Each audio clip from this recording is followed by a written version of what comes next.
everyone, as you all know, this is Niharika Tiwari. So guys, we are back with another video और ये video है आपके PCB background के लिए। इससे पहले वाली वीडियो मैंने कॉमर्स बैकग्राउंड के स्टूडेंट्स और PCM बैकग्राउंड के स्टूडेंट्स के लिए बनाई है। अब यहाँ पे मैं PCB को टारगेट कर रही हूँ कि आप कौन कौन से कोर्सेज के लिए अप्लाई कर सकते हैं BBAU में through CUCT UG application form by giving one test, by filling one application form, and there are multiple courses that you can adopt in BBAU. Why?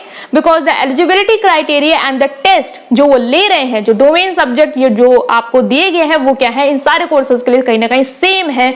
और जब एलिजिबिलिटी क्राइटेरिया सेम है तो आपको ये ऑप्शन जो है वो नहीं छोड़ना चाहिए। तो यहाँ पे आपके पास कितने ऑप्शन है, 13+ कोर्सेज हैं जिसके लिए आप एलिजिबल हैं, उसको हम डिस्कस करने वाले हैं। So without any further delay let's start this video.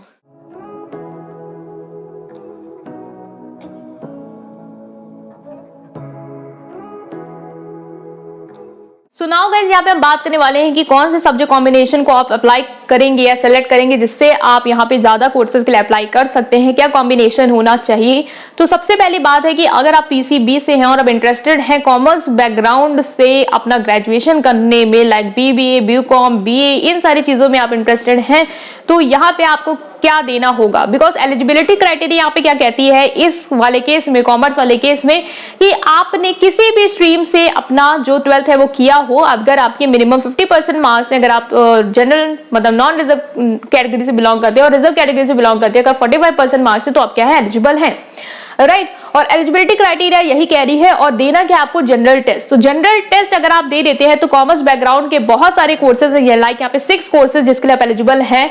कौन कौन सा हो गया, वो हो गया आपका BA BVOC हो गया, BBA हो गया, डिप्लोमा इन ECCE हो गया, BA हो गया, BA से बहुत सारी स्ट्रीम्स हैं, हिस्ट्री हो गया, ठीक है, पॉलिटिकल साइंस हो गया, पब्लिक एडमिनिस्ट्रेशन हो गया, इंग्लिश हो गया। तो बहुत सारी स्ट्रीम, बहुत सारे BA से रिलेटेड कोर्सेज और BCom, राइट। इन सारे कोर्सेज के लिए क्या है, आप यहाँ पे एलिजिबल हैं अगर आप जनरल टेस्ट दे देते हैं, क्योंकि यहाँ पे एलिजिबिलिटी क्राइटेरिया है कि किसी भी स्ट्रीम से होना चाहिए, राइट। इसके अपार्ट यहाँ पे आप जब स्लॉट 1 में ही आपके पास जनरल टेस्ट है तो वहां पे क्या आपके पास एक चॉइस है लैंग्वेज की, 2 आप डोमेन सब्जेक्ट दे सकते हैं और ये दे सकते हैं जनरल टेस्ट। तो आप फॉर्म के लिए तो यहाँ पे पेमेंट कर ही रही है पूरा, तो और कौन सा सब्जेक्ट कॉम्बिनेशन सेलेक्ट करें, क्योंकि आप PCM PCB से है तो आप तो चाहेंगे कि अपना जो साइंस बैकग्राउंड का डोमेन है उसे भी सेलेक्ट करें। तो साइंस में आपको यहाँ पे क्या चॉइस दी गई, लोगों ने दी है कि आप अगर डोमेन में फिजिक्स, केमिस्ट्री या बायोलॉजी, इनमें से कोई भी एक सब्जेक्ट सेलेक्ट कर लेते हैं, क्योंकि यहाँ पे स्लैश में ऑप्शन वहां पे दिए गए, तो इसका मतलब स्लैश का मीन यही है जो यूनिवर्सिटी से कंफर्म हुआ है कि इनमें से कोई भी अगर आप एक सब्जेक्ट दे देते हैं तो आप यहाँ पे क्या करेंगे, कंसिडर किए जाएंगे एडमिशन लेने के लिए, क्योंकि ये है इनकी एलिजिबिलिटी, ठीक है, डोमेन की। इसके बाद क्या है कि कौन से डोमेन सेलेक्ट करें, लाइक फिजिक्स, केमिस्ट्री या बायोलॉजी में आप कोई भी एक सब्जेक्ट का क्या दे दे, टेस्ट दे दे, क्योंकि डोमेन आपको देना ही होगा अगर आप इंटरेस्टेड है तो, वरना कोई कंपल्सरी नहीं है, ठीक है। तो आप इंटीग्रेटेड BSc MSc के लिए, BSc ऑनर्स जियोलॉजी के लिए, BSc लाइफ साइंस के लिए, BSc food science and technology के लिए और डिप्लोमा इन फार्मेसी के लिए क्या हो जाएंगे, एलिजिबल हो जाएंगे।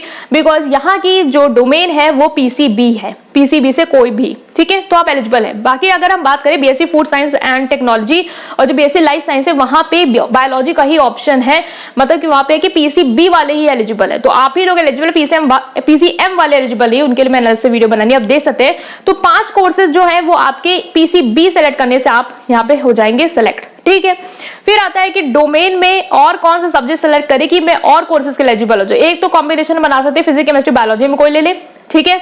इसके अपार्ट मैथ्स भी आप ले सकते हैं, बट मैथ्स लेने से क्या होगा कि डोमेन में फिर वही हो जाएगा ना कि PCMB से ही वो कोई एक का जिसका होगा वो सिलेक्ट करके अपना मेरिट क्राइटेरिया बनाएंगे, तो फिर बाकी कोर्सेज के लिए एलिजिबल नहीं हो पाए। लाइक कंप्यूटर साइंस और इकोनॉमिक्स अगर आप दे देंगे डोमेन में, एज यहाँ पे 2 आप दे सकते हैं स्लॉट 1 में जनरल टेस्ट वाले, अगर आप देना चाहते हैं और तो आप नेक्स्ट फॉर्म भी भरेंगे स्लॉट 2 वाला भी, ठीक है। तो कंप्यूटर साइंस और इकोनॉमिक्स का अगर आप डोमेन में कोई भी एक और सेलेक्ट कर लेते हैं सब्जेक्ट में, तो BBA LLB और BCom ऑनर्स के लिए भी क्या हो जाएंगे, आप यहाँ पे एलिजिबल हो जाएंगे, क्योंकि यहाँ पे क्या है उनमें इसको मतलब आपको देना होगा डोमेन में, ठीक है। डोमेन में बहुत सारे लीगल एप्टीट्यूड है, बट दोनों से अगर मैच करता हुआ जो मैंने देखा है सब्जेक्ट वो है आपका कंप्यूटर साइंस और इकोनॉमिक्स, इन दोनों में से कोई एक दे देते हैं तो क्या हो जाएंगे, एलिजिबल हो जाएंगे। बाकी डोमेन में आप अगर और यूनिवर्सिटी के अप्लाई कर रहे हैं, लाइक BHU अप्लाई कर रहे हैं, वो आपसे फिजिक्स, केमिस्ट्री, बायो कंपल्सरी मांग रहा है, तो वो तो आपको फिर ज्यादा डोमेन देने होंगे, क्योंकि फिर आपको तो ज्यादा फॉर्म, फिर स्लॉट 2 भी आप फिल कर सकते हैं, स्लॉट 1 भी फिल कर सकते हैं, तो वो भी आप देख सकते हैं, जो आपके अकॉर्डिंग आपको बेस्ट लग रहा है आप वही चूज करेंगे। मैं जो बता पा रही हूँ BBAU के अकॉर्डिंग वही मैं आपको कंफर्म कर रही हूँ, ठीक है। तो जनरल टेस्ट से अगर आप देते तो 6 कोर्सेज के लिए, डोमेन अगर फिजिक्स, केमिस्ट्री, बायोलॉजी में से कोई एक सिलेक्ट करते तो 5 कोर्सेज के एलिजिबल है। कंप्यूटर साइंस और इकोनॉमिक्स को सिलेक्ट कर लेते हैं तो BBA, LLB और BCom ऑनर्स के लिए एलिजिबल हो जाते हैं।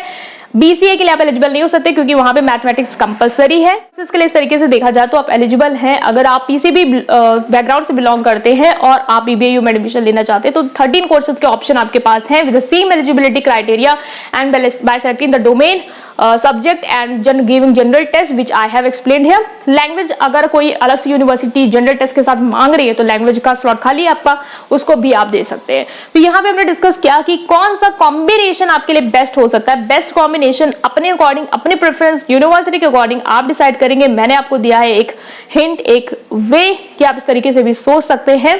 एक फॉर्म के थ्रू अगर आप अनलिमिटेड फॉर्म के लिए अप्लाई कर सकते हैं, कोर्सेज के लिए अप्लाई कर सकते हैं तो आपको चांस देना चाहिए, क्योंकि जब पेपर आपको एक देना है तो क्यों ना आप ट्राई करें, राइट। तो यहाँ पे हमने डिस्कस कर लिया है और कोई और डाउट है तो आप उसे कमेंट सेक्शन में पूछ सकते हैं। कोई और आइडिया है, सजेशन है तो आप उसे दे सकते हैं ताकि बाकी स्टूडेंट को हेल्प हो जाए। टेलीग्राम ग्रुप को नहीं ज्वाइन किया तो ज्वाइन कर सकते हैं, इंस्टाग्राम को फॉलो कर सकते हैं, लिंक है डिस्क्रिप्शन बॉक्स में। Right guys, thank you.